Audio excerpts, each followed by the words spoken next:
Next topic is TB अर्थात क्षय रोग। तो सबसे पहले हाल ही में यह सुर्खियों में क्यों है?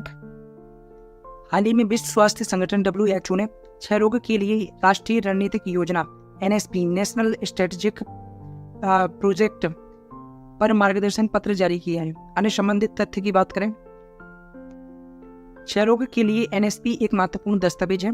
यह स्वास्थ्य और अन्य क्षेत्रों के लक्ष्यों, रणनीतियों और प्राथमिक हस्तक्षेपों के माध्यम से क्षय रोग में व्यापक नियंत्रण के लिए राष्ट्रीय अधिकारियों और हितधारकों को मार्गदर्शन प्रदान करता है।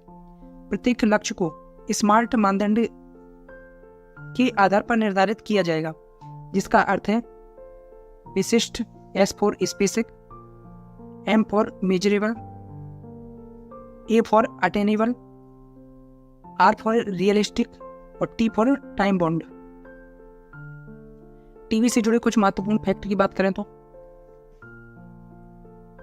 WHO हर साल 1.5 मिलियन लोग तो WHO के अनुसार हर साल 1.5 मिलियन लगभग 15 लाख लोग टीबी से मरते हैं। इस प्रकार यह दुनिया में मृत्यु के लिए उत्तरदायी शीर्ष संक्रामक रोग है। तो WHO के अनुसार टीबी शीर्ष संक्रामक रोग है, जिससे प्रतिवर्ष लगभग 1.5 मिलियन लोग की मृत्यु होती है।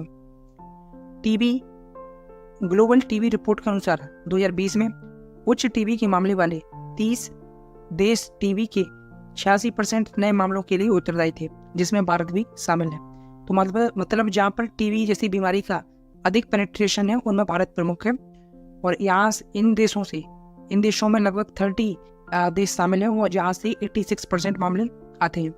स्वास्थ्य और परिवार कल्याण मंत्रालय इन्होंने इंडिया से जुड़े कुछ फैक्ट जारी किया है कि आंकड़ों के अनुसार भारत में 2019 में 2.4 मिलियन की तुलना में 2020 में 1.8 मिलियन टीबी के मामले दर्ज किए गए हैं।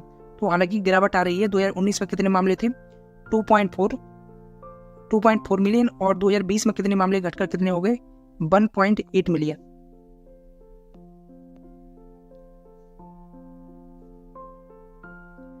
अब जानते हैं क्षय रोग के बारे में। तो क्षय रोग है क्या? यह माइकोबैक्टीरियम ट्यूबरक्लोसिस नामक एक बैक्टीरिया से होने वाली बीमारी है। तो कैसी बीमारी है? बैक्टीरिया जनित बीमारी है, वायरस से होने वाली बीमारी नहीं है। और यह एक प्रकार का संचारी रोग है। यह मुख्य रूप से फेफड़ों को प्रभावित करता है। यह फेफड़ों के टीबी से व्यक्ति के खांसने, छींकने, हवा पर थूकने पर हवा के माध्यम से एक व्यक्ति से दूसरे व्यक्ति में फैलता है। क्षय रोग की 2 श्रेणियां हैं। नंबर 1 है पल्मोनरी टीबी, यह फेफड़ों को प्रभावित करता है, और दूसरी है एक्स्ट्रा पल्मोनरी टीबी, यह फेफड़ों के साथ साथ अन्य अंगों को भी प्रभावित करता है। ठीक है, अब आते हैं क्षय रोग के लिए उपचार। तो क्षय रोग के लिए उपचार की बात करें तो वर्तमान में जन्म के समय बच्चों को BCG बैसिलस कैलमेट-गुएरिन का टीका लगाया जाता है। इसे सामान्य बोलचाल की भाषा में BCG भी कहा जाता है। इससे क्षय रोग के उपचार के लिए 1921 में फ्रांस द्वारा विकसित किया गया था। तो इसे किसने डेवलप किया है? फ्रांस द्वारा 1921 में डेवलप किया गया था। भारत में सबसे पहले 1948 में BCG वैक्सीन का प्रयोग किया गया। इसके बाद इसे सार्वभौमिक टीकाकरण कार्यक्रम में शामिल कर लिया गया, और लाखों बच्चों को उनके जन्म के समय या उसके तुरंत बाद टीका लगाया जाने लगा। अब इसके बाद हम क्षय रोग से जुड़ी अगर ड्रग अर्थात दवाओं की बात करें तो सबसे पहले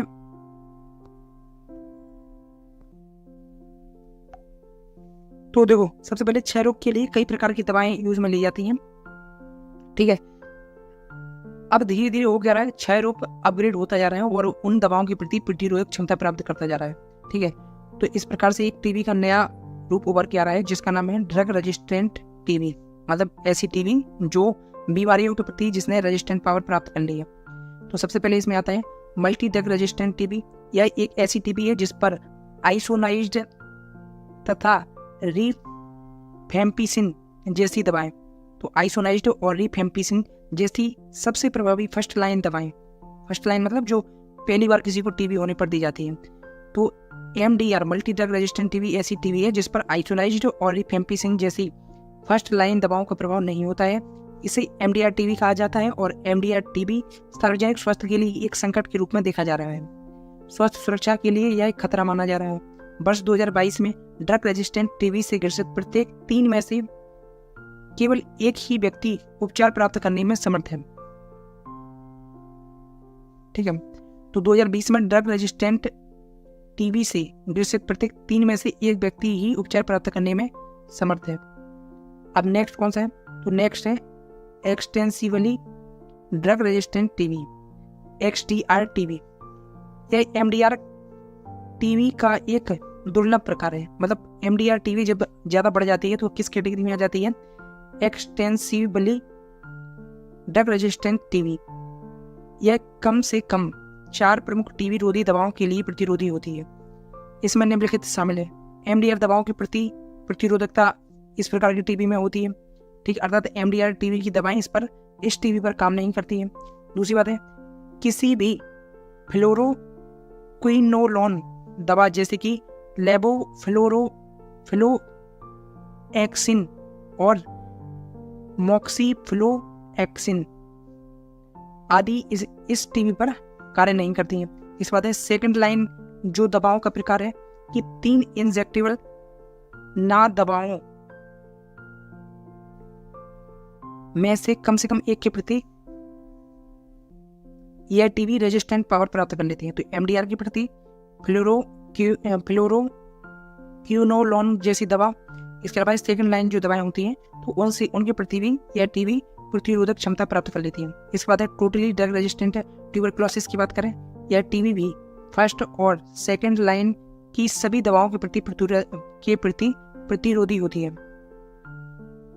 अब इसके अलावा भारत द्वारा उठाए गए क्या क्या कदम या प्रयास किए गए हैं? तो सबसे पहले है राष्ट्रीय रणनीतिक योजना NSP, तो जो WTO द्वारा WHO के स्तर पर सभी देशों को NSP अपनाने के लिए प्रेरित किया जाता है और भारत ने अपनी NSP बनाई है 2017 से लेकर 2025 के बीच। और भारत एक जो हाईली टीबी, जहाँ पर टीबी के ज़्यादा मामले आते हैं, यहाँ पर जो टीबी गहन क्षेत्र है उनमें से एक है। भारत ने इस रणनीतिक योजना को अपनाया है। ठीक है, अब इसमें क्या नियत है? तो इसके तहत भारत ने 2025 तक टीबी को समाप्त करने का लक्ष्य निर्धारित किया है। इस प्रकार भारत द्वारा यह लक्ष्य टीबी उन्मूलन के लिए सतत विकास लक्ष्य SDG 2030 द्वारा निर्धारित समय सीमा के 5 वर्ष पहले प्राप्त करने का विजन रखा गया है। इसके बाद है राष्ट्रीय क्षय रोग उन्मूलन कार्यक्रम, इसके बाद है निक्षय पोर्टल, इसके बाद है निक्षय पोषण योजना। तो 3 और एक कार्यक्रम है महत्वपूर्ण।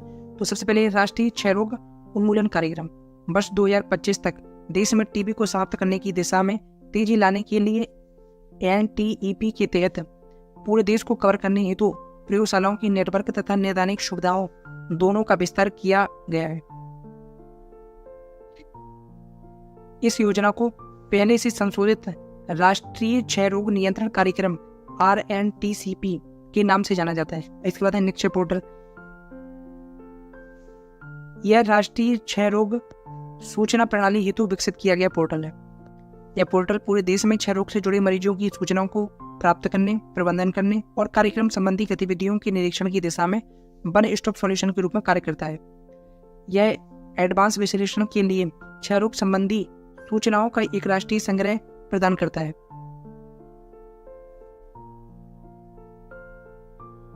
इस बाद है निक्षय पोषण योजना। भारत का NSP क्षय रोग के सभी मरीजों के लिए DBT की सुविधा प्रदान करता है। यह सुविधा उनके पोषण संबंधी जरूरतों को पूरा करने, टीबी से प्रभावित परिवारों के वित्तीय बोझ को कम करने हेतु प्रदान की जाती है। यह योजना भारत सरकार द्वारा वित्त पोषित है, जिसमें विश्व बैंक भी आंशिक रूप से वित्त पोषण करता है। यह योजना स्वास्थ्य और परिवार कल्याण मंत्रालय द्वारा संचालित है। भारत के प्रधानमंत्री द्वारा टीबी फ्री इंडिया अभियान की शुरुआत की गई है। इसका उद्देश्य वर्ष 2025 तक भारत को क्षय रोग मुक्त बनाना है। क्षय रोग उन्मूलन के लिए वैश्विक प्रतिबद्धता है। तो मेंस के लिए याद हम कर लेंगे किसको? मॉस्को घोषणा पत्र 2017। तो मॉस्को घोषणा पत्र 2017 यह एक वैश्विक प्रतिबद्धता है। इसका उद्देश्य 2030 तक टीबी के उन्मूलन के लिए टीबी के प्रति वैश्विक अनुक्रिया में बहुक्षेत्रक कार्रवाइयों और जवाबदेहिता को बढ़ाना है। तो वैश्विक अनुक्रिया में कि टीबी के प्रति पूरा विश्व रिस्पॉन्स दे, उसमें भी बहुक्षेत्रक कार्रवाई का मतलब क्या है? दवाओं के स्तर पर भी, दवाओं की निरंतरता के स्तर पर भी, उचित स्वास्थ्य चिकित्सा सुविधाओं के स्तर पर भी, पोषण के स्तर पर भी, सभी स्तर पर कार्य किया जाए। दूसरा है WHO की क्षय रोग उन्मूलन रणनीति, WHO एंड टीबी स्ट्रेटेजी। यह क्षय रोग के उन्मूलन की दिशा में देशों को एक ब्लूप्रिंट प्रदान करता है। इसके तहत वर्ष 2030 तक क्षय रोग संबंधी मामलों में 80% तक की कमी लाना, मौतों में 90% की कमी लाना और टीबी से प्रभावित परिवारों को कैटास्ट्रोफिक देखभाल लागत को शून्य किया जाएगा। यदि टीबी संबंधी देखभाल की कुल लागत परिवार की वार्षिक आय की 20% से अधिक है तो कैटास्ट्रोफिक लागत इसे कहा जाता है। ठीक, तो इसके तहत कैटास्ट्रोफिक लागत को कम करना। Find treat all end TB #and या WHO स्टॉप टीबी पार्टनरशिप तथा एंड ग्लोबल फंड की एक संयुक्त पहल है। इसका उद्देश्य टीबी से ग्रस्त 40 मिलियन लोगों को नैदानिक उपचार मतलब डायग्नोसिस सुविधाएं प्रदान करना है। टीबी के मामलों का पता लगाना जिसमें ड्रग रेजिस्टेंट से पीड़ित 3.5 मिलियन बच्चे और 1.5 मिलियन लोग शामिल हैं। यदि उपयुक्त नीतियां बनाई जाए, उनका पालन किया जाए, नैदानिक और लोक स्वास्थ्य का प्रभावी प्रबंधन किया जाए। उपयुक्त नीतियां बनाई जाए, उनका सही से पालन किया जाए, नैदानिक और लोक स्वास्थ्य का प्रभावी प्रबंधन किया जाए, लोक स्वास्थ्य क्षेत्र के भीतर एवं बाहर प्रतिबद्ध एवं समन्वित प्रयास किए जाए तो क्षय रोग का नियंत्रण किया जा सकता है। क्षय रोग के कारण होने वाली रोगग्रस्तता और मृत्यु दर के बढ़ते बोझ को कम करने के लिए प्रभावी टीबी नियंत्रण सेवाओं का तीव्र विस्तार करने की आवश्यकता है। तो यह कंक्लूजन हो गया। अब आते हैं टीबी को नियंत्रित करने में चुनौतियां क्या क्या हैं। तो सबसे पहले अपर्याप्त निदान सुविधाएं पर्याप्त नहीं है। दूसरी बात है ग्रामीण क्षेत्रों में खराब प्राथमिक स्वास्थ्य देखभाल अवसंरचना। तो नीति आयोग ने भी कहा है कि जो 73% स्वास्थ्य सुविधाएं है वो कहाँ पर है? शहरों में है। तो ग्रामीण क्षेत्रों में इनकी कमी है। अविनियमित निजी स्वास्थ्य देखभाल के कारण पहली और दूसरी पंक्ति की जो दवाएं हैं, तो कई बार क्या होता है कि रेगुलर तरीके से जो टीबी से जुड़ी दवाएं हैं, एंटीबायोटिक दवाएं हैं, उनका प्रयोग नहीं किया जाता है और टीबी का जो बैक्टीरिया है वह एक सुपर बग के रूप में डेवलप होने लगता है और टीबी मल्टी ड्रग रेजिस्टेंट या फिर एक्सटेंसिवली ड्रग रेजिस्टेंट टीबी के रूप में बदल जाती है। ठीक है, और जो फर्स्ट लाइन और सेकंड लाइन दवाएं हैं उनका प्रभाव कम हो जाता है। इस बात है जागरूकता की कमी है। लोगों को पता नहीं है कि टीबी कैसे अपग्रेड कर सकती है, कहाँ से दवाएं और जो चिकित्सा सुविधाएं हैं वो मिलेगी। तो इस प्रकार से और कई बार तो लोगों को पता नहीं होता है कि उन्हें टीबी की बीमारी है। इसके अलावा राजनीतिक इच्छा शक्ति की कमी और जो भी योजना चल रही है उनमें भ्रष्टाचार और लीकेज की समस्या है।